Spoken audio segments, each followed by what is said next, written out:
Vande Mataram, dear students. Today we will see the part 4 of Unit 1st of English subject of Standard 7th.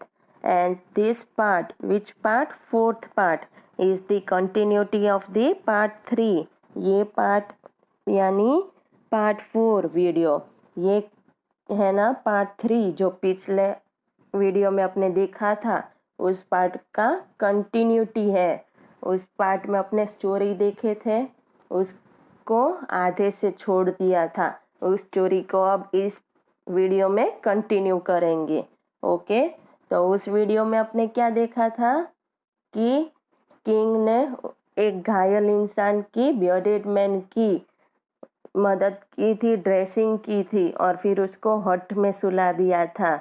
और फिर जब जागे तो वो bearded इंसान किंग को कहता है कि फॉरगिव मी, मुझे माफ़ कर दो। किंग कहते हैं कि मैं तुम्हें जानता भी नहीं, पहचानता भी नहीं, तो किस बात की माफ़ी मांग रहे हो, किस लिए माफ़ करूं, वो तो बताओ। तो अब देखते हैं आगे क्या होता है। You do not know me, but I know you. I am that enemy of yours who swore revenge on you because you put my brother to death and seized my property. तो अब क्या कहते हैं, वो bearded man यानी दाढ़ी वाले इंसान वो किंग को कहते हैं कि आप मुझे नहीं पहचानते पर मैं आपको पहचानता हूँ। मैं आपका वो दुश्मन हूँ, एनिमी यानी दुश्मन हूँ जिसने रिवेंज यानी बदला, यहाँ पे रिवेंज शब्द है वो बदला होता है, और स्वर यानी कसम ली थी कि मैंने वो बदले की कसम ली थी, बदला लेने की कसम ली थी क्योंकि आपने मेरे भाई को मार दिया था।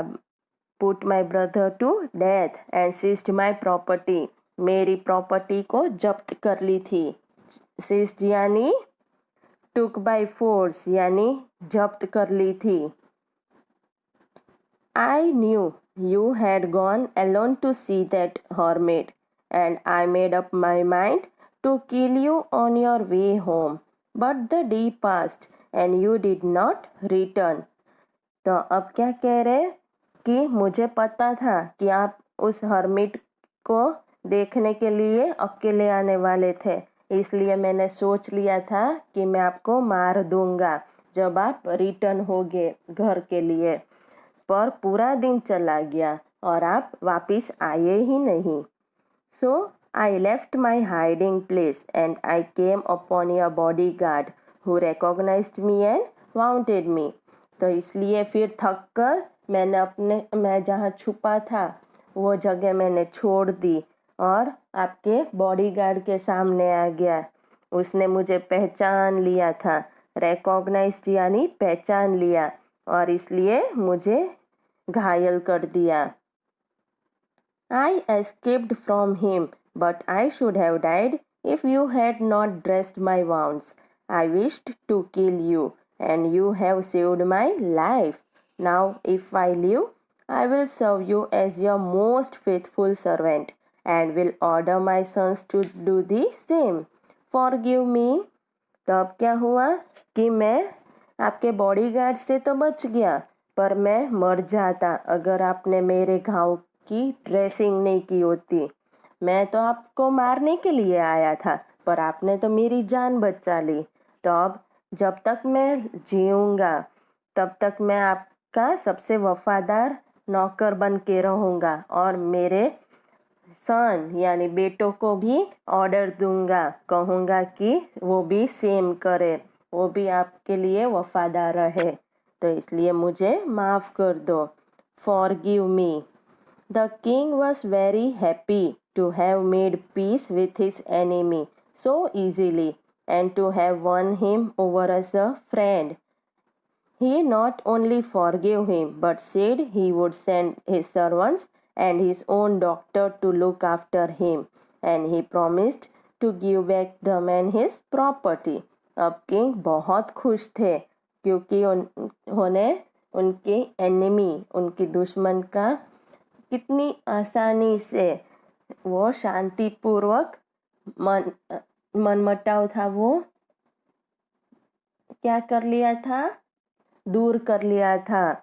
अब उनको तो कुछ लड़ाई करने की भी जरूरत नहीं थी। उनका दिल जीत लिया था और दुश्मन को फ्रेंड बना लिया था। तो इसलिए ना ही तो उन्होंने माफ़ किया, पर उन्होंने कहा कि वो उसके नौकर, सर्वेंट्स और खुद के डॉक्टर उनकी देखभाल करने के लिए भेजेंगे। कौन भेजेंगे? किंग। और प्रॉमिस किया कि उस इंसान को उसकी प्रॉपर्टी जो जब्त कर ली थी, सीज कर ली थी, वो वापिस दे देंगे। Leaving the wounded man, the king went out of the hut and looked round for the hermit. Before going away, he wished once more to get answers to his question. The hermit was on his knees, sowing seeds in the beds that had been dug in the day before. तो अब क्या हुआ कि उस घायल इंसान को वहीं पे छोड़ते हुए किंग झोपड़ी से बाहर आए और हर्मिट को देख रहे थे कि उनकी इच्छा थी कि मैं जाऊं, उससे पहले वापस एक बार पूछ लेता हूँ कि वो मेरे क्वेश्चन के आंसर्स देते हैं या नहीं। तो उन्होंने देखा कि हर्मिट जो ग्राउंड डिग किया हुआ था, खुदाई की थी, वहाँ पे सीड्स बो रहे थे। यानी सीड्स यानी क्या कहते हैं? बियारण कहते हैं ना, वो उगा रहे थे।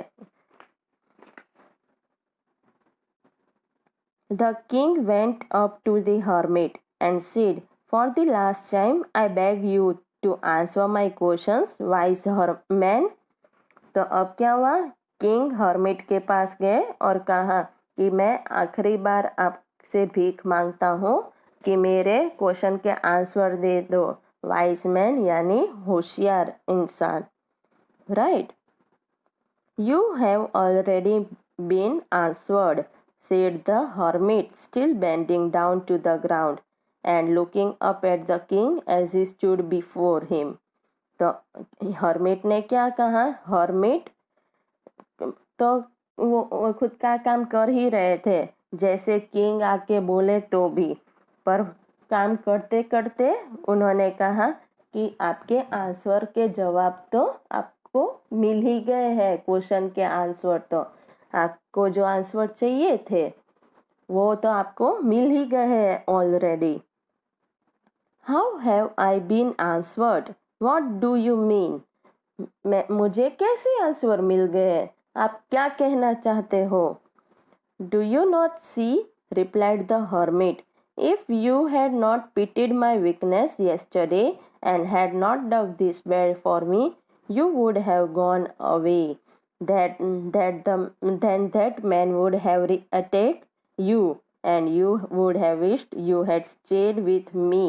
अब क्या कहा कि हर्मिट ने कहा, आपको दिखाई नहीं देता कि अगर आपने मेरे पे दया करके और कल मेरा काम नहीं किया होता तो आप यहाँ से चले गए होते और फिर आप पे हमला हो जाता, अटैक्ड यू यानी हमला हो जाता, और आप सोचते कि काश मैं यहाँ रह गया होता तो अच्छा होता।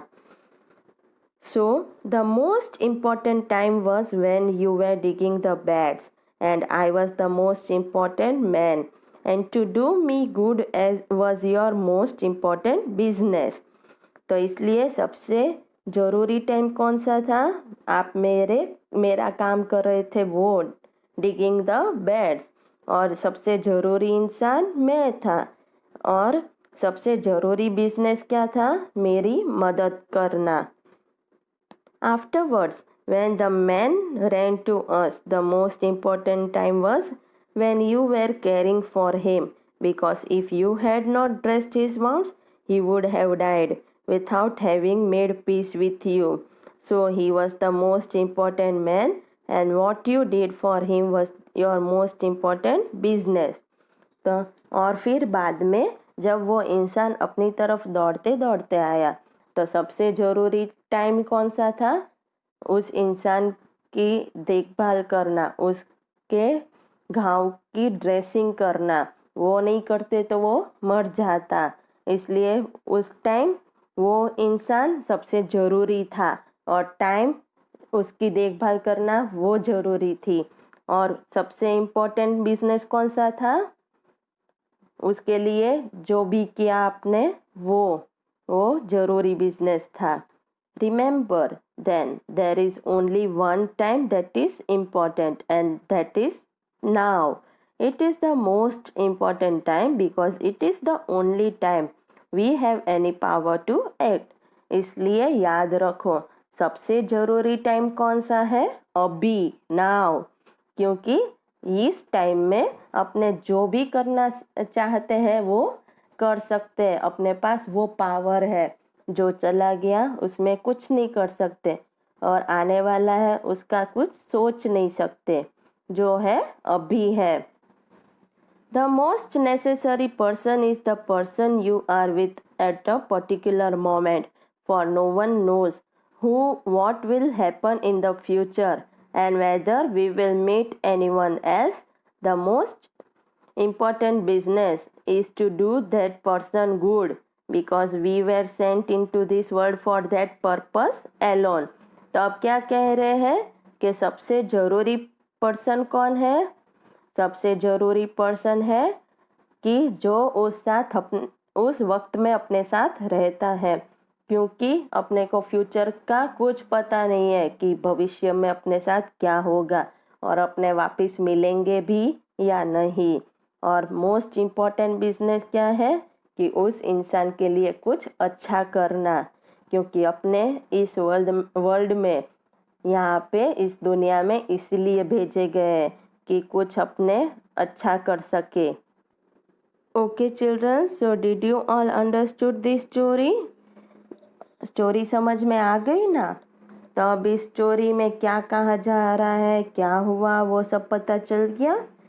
अच्छा, तो अब नेक्स्ट वीडियो में अपने कुछ और एक्टिविटीज़ और क्वेश्चन आंसर्स देखेंगे। ओके, तो आप सबको क्या करना है, ये स्टोरी रीड करनी है और नए नए शब्द हो, जो डिफ़िकल्ट शब्द हो, उसको नोटबुक में नोट डाउन करने हैं। वंदे मातरम।